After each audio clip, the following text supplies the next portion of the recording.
Thanks, Anna, as we are just about ready to get going here in the first game of today's doubleheader, game 2 of the series. Michigan State winning 7-0 on Friday, and they look to a very similar lineup here today. The only difference is at the shortstop position, Royce Ando in place. And Tyler, as you look through the core of that lineup, Zimmerman, Durkin, Hughes, those guys really were hitting the ball strong on Friday, just rocking all of Penn State's pitchers and driving in runs in a bunch of different ways.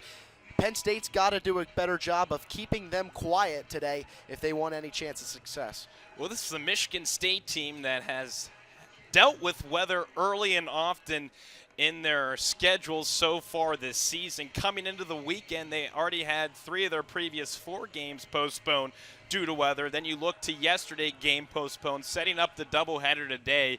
And it's been Jordan Zimmerman really anchoring the offense for this Spartans team. Yeah, Zimmerman, 442 batting average on the year. Unreal. 18 RBIs, 42 hits, and then on base, 522, the slugging 663. And then, Tyler, we talked about it on Friday. Even when this kid gets on base, he's still able to be a threat. 9 steals on the year. He certainly has been quite the player coming into today's game with an 18-game hitting streak, trying to increase that number to 19 games in a row with at least 1 hit. As the first pitch from Biasi, swing and a miss from Marty Bikina, and we are underway from Medler Field at Lebrano Park. Bikina on Friday night, 1 for 5 with 1 run scored. As he looks at a strike on the outside corner, Biasi working ahead early, 0-2 the count. First batter of this first game here today. The 0-2 from Biasi. Curveball grounded to shortstop, making the play from Hughes to Kendall. 1 out, 6-3 here in the top of the first. And Tyler, this is a theme that Penn State's really going to need to establish if they want success today. On Friday, the Spartans did a great job of getting their first batter of the inning on base, and that's always going to be a threat, especially with the hot bats in this lineup. So good job for Penn State to get that much-needed first out.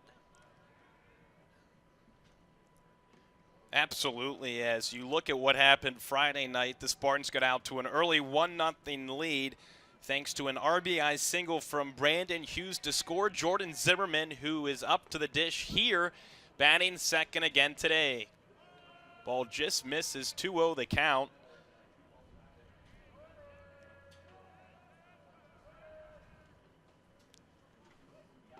Pitch in there for a strike on the low outside corner, as Zimmerman went 2 for 2 with an RBI, a run, and 2 walks, so he reached base in all 4 at-bats. Looks at another strike inside corner with the fastball. Count moves to 2-2. 1 out, top of the first, between 2 Big Ten teams. The 2-2. Fouled back as Zimmerman's able to stay alive, but you look at Biasi, Ryan, and he's having no problem being aggressive and really attacking batters with the fastball. I like it. You know, we saw a lot of what Nick Hedge was doing back on Friday of really coming in with the breaking ball, and when he did hang it up there, the Spartans took it for a ride, and I like the strength out of the fastball from Biasi. Well, 2-2 is a curveball, this time in the dirt. Good block by the starting catcher here today. Ryan Sloniger, the freshman, as Rob Cooper in his 3rd season as head coach. He's been working with the trio of catchers this season. 3-2, driven to our right, foul territory. Souvenir here early at Medler Field, and Ryan Sloniger, he was playing in a lot of games early, and then I think Rob Cooper saw that Nick Graham would be the guy. You add in Alex Malinsky into the mix. There's a lot of possibilities behind the dish for the Nittany Lions. Full count, 1 out, swing and a miss. Sal Biasi strikes out the hot-hitting Zimmerman, and there's 2 quick outs in the top of the first. Biasi doing a good job of getting started and getting quick outs. He had the ground out to Hughes at short, and then the strikeout on Zimmerman. That's the first time Zimmerman's gone down, Tyler, without a productive at-bat so far this weekend. He had a multi-hit game, walked twice, hit a sac fly on Friday. Did it all for the Spartans, so it's nice to see for the Penn State Nittany Lions to get a huge out on Zimmerman early. So 2 quick outs as Dan Durkin steps to the plate. He went 1 for 4 with a runs scored in Friday night's game. Again, no game yesterday due to the frigid April temperatures on the 9th day of the month. With a side of snow. A lot of snow here in Happy Valley yesterday. I was heading over to a friend's house and just getting pelted. With a side of snow. No snow today. Thank God. Side of sunshine. 1-1 count. As that ball misses up to Durkin. 2-1 now. 2 outs. Top of the first. No score yet. No hits allowed from Biasi. He's been terrific so far. We'll see if he can keep it up. 2-1 from Biasi. Fouled back by Durkin, and it's a quick 2-2 count. 2 outs. Biasi would love to get out of this inning 1-2-3, set up the bats. I think what happened Friday was the bats fell asleep due to these long innings defensively. Yeah, it was tough to see if you're a Penn State fan. Just the bats were as cold as ice, Tyler. Just couldn't get anything going. The 2-2 fouled back again into the meshing as Durkin stays alive. You look at Durkin's numbers on the season, hitting .379. All 3 batters that have hit or had at least a plate appearance here today have played and started in all 26 games this season for the Spartans. The 2-2 from Biasi to Durkin. He fouls this one back yet again to the left side near Ike's Kid Zone. A little fun atmosphere over there during the State College Spike season. But going back to my point, Marty Bikina, Jordan Zimmerman, Dan Durkin have played and started in all 26 games this season for the Spartans. You get that consistency, you win ball games. 2-2, ball misses up and away, full count now. And Jake Boss is really, relying on them to be a huge part of this team's success, and they've played a huge role in that with those high batting averages, Tyler. They've been helping out defensively with the glove and definitely at the plate with the bat. Full count, swing and a miss, back-to-back strikeouts from Sal Biasi, 1-2-3 inning in the top of the first, and a good start for Penn State here today. Well, Penn State will be up next. It's Nick Riotto leading things up for the Nittany Lions when we come back on the Big Ten Network. Back here at Medler Field at Lebrano Park, bottom of the first inning as Sal Biasi shut down the starting lineup for Michigan State in the top of the first as we take a look at the lineup for Penn State here this afternoon in the first game of a doubleheader. Nick Riotto gets the leadoff spot, pushing Conlon Hughes down to batting 6. That's the biggest shakeup. And then you look at Connor Kleeman and Ryan Sloniger, 2 freshmen at the bottom of the order today for Penn State. Tyler, I like the shift, and a big part of that shift actually is right there in the middle. Jordan Bowersox bumping up to the 5 spot. He's been hot of late, really hitting the ball well, bumping the average up to 256. So it'll be an interesting shift in the lineup for Rob Cooper, and we'll see if it pays off for him. Well, starting for Michigan State, Ethan Landon, sporting number 7, gray road uniforms with the green hats. First pitch to Riotto, in there for a strike, inside corner, and that's how the Spartans get going here in the bottom of the first. And Tyler, one thing that Ethan Landon brings to the up to the bump is a 95-mile-an-hour fastball. As Riotto drives this one the other way, played perfectly out there in left field by Taylor Grace. He was shifted towards the hole. Good piece of hitting there from Riotto, but all for naught, 1 out, bottom first. And right off the bat, Tyler, that ball looked to be heading towards the gap, but the slice from the left-handed stick of Riotto just sent that ball right to the mitt out there in left field. So a quick first out for Landon, but a loud out, as up to the plate now is Jim Haley, the hot-hitting third baseman. We've seen this before. There was an article on ESPN about how the best hitter on a team should be batting second. I had this discussion with Andrew McCutcheon and the Pirates. Should he be hitting third or second? If you bat second, you get 30 to 60 more at-bats in a season. And they did a statistical analysis of the top 10 batters in the league, as here's the 1-1 from Landon inside for a ball. They did an analysis where the top 10 batters in the league who have come up with no one on and 2 outs are the 10 best hitters in the major leagues. So you avoid that 2 outs, no one on, as Haley drives this one deep left center field. Chasing after it is Grace, and he makes a nice catch out there close to the nook. 2 loud outs in left center field. And what we're seeing is Penn State's getting the bats around quickly despite the heater coming in from Landon.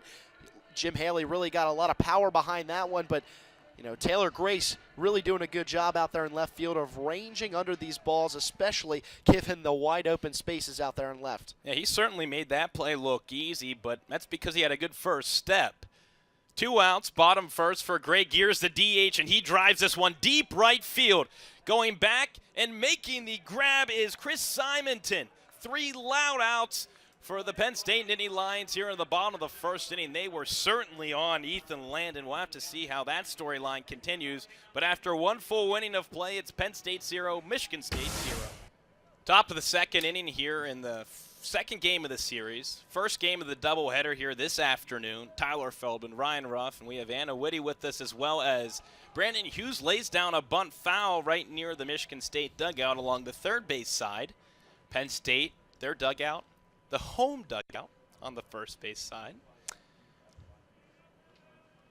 Tyler, one thing you're going to see from Biasi against left-handed hitters today is he loves to throw that two-seam fastball that it runs away on the outside part of the plate. You see it right there on display. Really a lot of movement on that pitch, especially when he's clocking in at 89 miles an hour.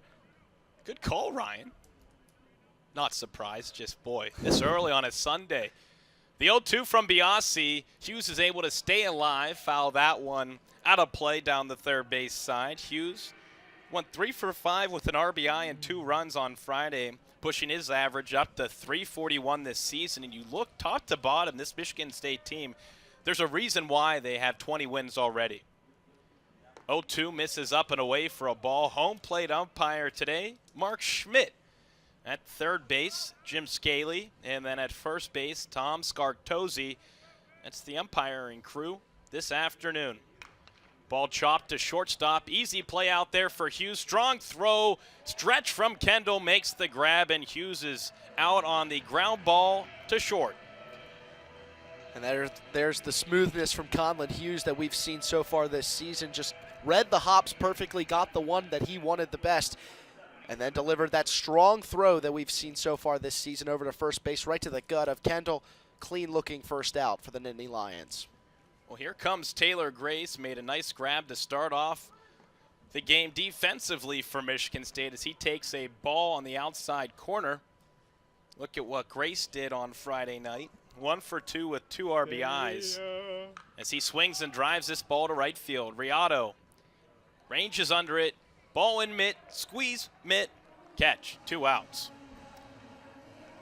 So far, so good for Biasi, working quickly and efficiently and not allowing the Spartans to get runners on base early like they did on Friday. They really did a good job of just timely hitting, man. They were crushing the ball into the gaps, finding the holes in all sorts of directions, but Biasi doing a good job of keeping the ball low in the zone and then getting them to chase on the pitches that he likes. Chris Simonton, he steps up to the plate, takes a ball to start. Simonton 3 for 5 on Friday. Drives this outside fastball out of the park, foul above our heads to our right. Count moves to 1-1.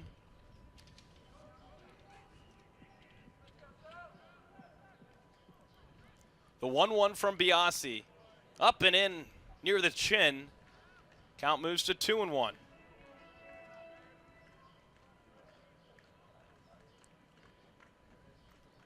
The 2-1, 2 outs, and this ball's driven down the right field line. Chasing after it is Riotto, but he'll have to watch it fall into the Penn State bullpen.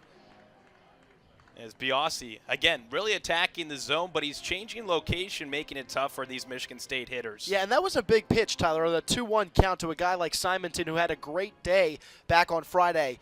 You know, you come in with a pitch right on the outside part of the plate. You're kind of, you know, playing with fire in that situation. And, you know, if he misses, then the count shifts to 3-1. And for a hitter like Simonton, he's going to be licking his chops at a chance like that. So nice location from Biasi, and we're seeing him work efficiently so far today. That ball is fouled back as Simonton's able to stay alive. 2-2, 2 outs. Here comes Biasi, and he hits him right off that front elbow, and Simonton skips on down to first base. Biasi had retired 5 straight batters to start this game, was looking for 6 there, but just went a little bit too far in. And there we have it, the two-seamer that he likes to throw, and it will bust inside on a right-handed batter, and sure enough, it did just that. A lot of movement on that ball. And like you said, Tyler, giving up his first base runner of the day for Justin Hovis, who went 1 for 4 back on Friday. Hovis with Simonton at first takes a decent lead, but it's a ball from Biasi to Hovis. Wind is blowing out to center field. We saw Friday night some severe winds to right. As the 1-0 from Biasi misses on the outside corner for another ball. Back-to-back balls to Hovis. Hovis, the senior third baseman, batting .257 on the season. Biasi sets.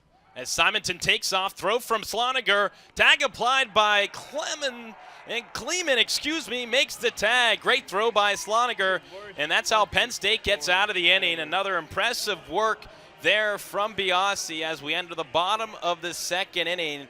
Beautiful tag from Kleeman, and Penn State will try to get their bats going again. No score yet, bottom of the second inning for Penn State. Leading it off will be Tyler Kendall, but how about the work from Sal Biasi so far? And you go back to that throw from Ryan Sloniger, gunning out. Simonton at second base was a great tag applied by Kleeman.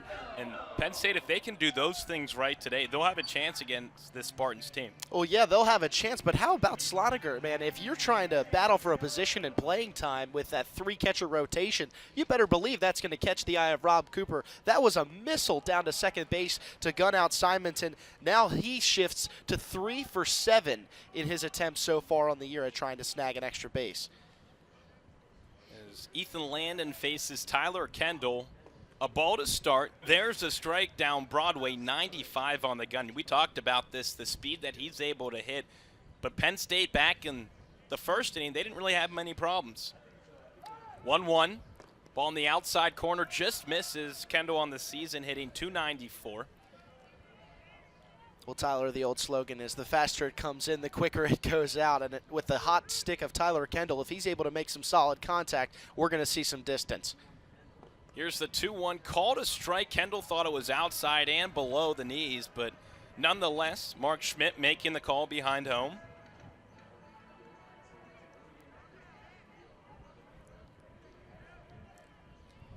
Here's the 2-2, low and away. Count will move full. And I think you see a different approach from the Penn State hitters so far today, and we can get into that in a little bit, but waiting for their pitch and being aggressive and swinging at the pitch they like. 3-2, walks him. First base runner of the game for Penn State is Tyler Kendall, and as Jordan Bowersox will step up to the plate. And that's good plate discipline from Kendall, not chasing anything up in the zone, even though it looks juicy, especially that quick fastball coming in. But it's very key for Penn State to get an early base runner in this game and not allow the Spartans to try and continue that dominant pitching that they saw on Friday. Bowersox swings at the first pitch, drives it the other way, and it's over second base for a single. First and second, no outs, bottom of the second inning. Jordan Bowersox just taking the pitch where it was thrown and doing some work with it. Tyler, and what did we talk about when we went over the Penn State lineup? I was very excited to see Jordan Bowersox in that 5 spot, and sure enough, he's doing it for a reason. With that, not lead-off base hit, but he was able to get that base hit on the first pitch of that at-bat, moving up Kendall to second base. Kid's showing a lot of confidence at this point in the season, and he's really been a joy to watch. He certainly has, and now Penn State's in a position. We've seen the small ball executed by Rob Cooper's team often this season, but they have struggled with it as well. Conlon Hughes in a position to advance runners to third and second base in the spot of the second. Hughes shows bunt, pushes it down the first base side. Play at first base for Zimmerman. He throws it over to Justin Hovis, and Hughes got too much on that bunt and made an easy play for Zimmerman. Yeah, way too much on that bunt. You need to just kiss the ball when it comes in, and that was essentially a swinging bunt, if you even want to call it that. But a nice defensive play over there from Zimmerman to gun the ball across the diamond and get that advance out. Obviously not what you want if you're Penn State. As Tyler Kendall is thrown out at third base on the fielder's choice, it will be 3-5 in your scorebooks. So there's one out, bottom of the second for James Coates. James Coates swings at the first pitch and drives it foul near Ike's kid zone. James Coates on the season leads the team in walks with 26, but he's hitting just 128, which is last out of the starters on this Penn State team, but he's been seeing the ball well. It's just one of those things where you're waiting for James Coates to lift that average up. The 0-1 from Landon. Swing there from Coates, drives it just foul. Left field line. Woo. Close one. That would have been threatening, and there's no doubt about it. A run would have scored if that ball landed in fair territory, excuse me. But Tyler, like you said, I think the only reason that they have Coates still in this lineup is the fact that he's got the team leading 26 walks so far on the season. That puts his on-base percentage at .364, so he can get it done at the plate, just not in the way that Rob Cooper would really like to have it in the terms of base hits. So Bauer Sox on second, Hughes at first base. Bauer Sox singled. Hughes ground into that fielder's choice on the sac bunt attempt. And now here's Coates. 0-2 pitch from Landon in the dirt. Big jump off second from Bauer Sox, but a great block by Matt Byers behind the dish. Saved Michigan State from allowing the runners to advance. And that was a great pick. I mean, he had to move behind Coates to snag that ball. Otherwise, Penn State base runners are going to take an easy base, and then two would be in scoring position. So great play by Byers back there behind the plate. Chance for Coates. Has 10 RBIs on the season. He does have a home run. He has Bauer Sox and Hughes on base. Pops this 1-2 pitch. Sky high to center field. Running in his Bikina, he makes the easy grab, and after getting runners on first and second base to start the bottom of the second, Penn State, 2 straight outs. Not exactly what you want in this situation. And Tyler, that was a theme we saw on Friday.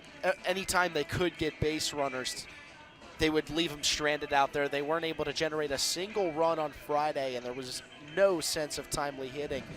So you know Coates was kicking himself when he was heading back to the dugout.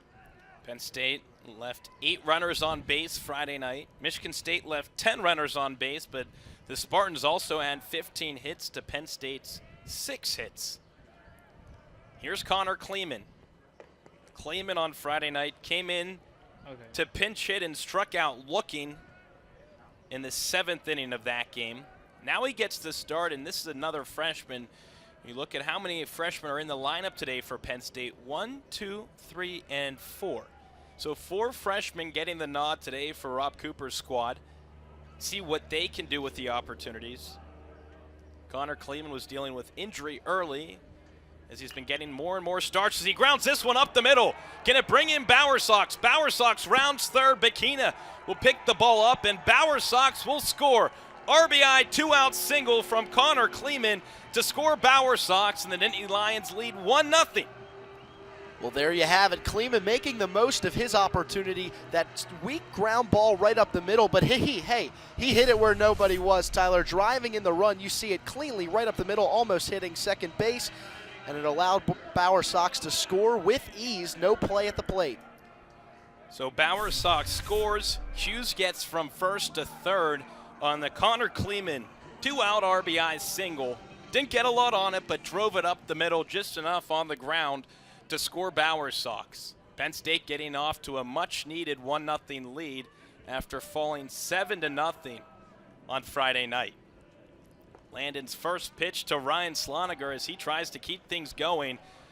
Boy, what if a couple freshmen could get Penn State back on track in an inning where you thought that they'd get a number of runs, but now they've had to battle with 2 outs. And they needed that. They needed an early spark in this first game of the doubleheader, Tyler. Otherwise, it seemed like the team would just remain to be lifeless, and that, no sense of desire to win would carry over into this doubleheader today. But great heads-up play by Kleeman to get that much-needed first run. 1-0 pitch to Sloniger, chops it foul. Andre Butler, the first base coach, had a play at it in foul territory, but let it go right through the wickets. Ross Sater, the third base coach, and there you see Sloniger's numbers on this season. .71 average, no home runs, 8 RBIs. As he's seen action in 14 games. Started all 14. The 1-1, 2 outs from Landon. In the dirt for a ball. Kleeman will take second base, so second and third now with Hughes at third base. Kleeman at second, and Sloniger, the left-handed bat, trying to put some more runs on the board for the Nittany Lions. Yeah, base hit could score 2, Tyler, but it looks like we're going to get a conversation on the mound. And at this point, Ethan Landon, what could you say to him if you're Graham Sykes? I think it's a quick conversation, Tyler. With 2 outs especially, you just tell him, hey, look, you got to buckle back down. Get this out, get out of the inning, and let's not allow Penn State to blow this open. Just keep the ball low in the zone and go right at Sloniger. Well, there are 2 outs. 1 strike and 2 balls to Sloniger. Is Ethan Landon, Sioux Falls, South Dakota native. He transferred from Kansas State to Michigan State, and he last saw action in that Tuesday loss to Eastern Michigan. He pitched 1 inning, allowed 1 walk and 1 strikeout, didn't give up a single run. That was out of relief. But he had started the prior 6 games he had started. 7th start today for Landon.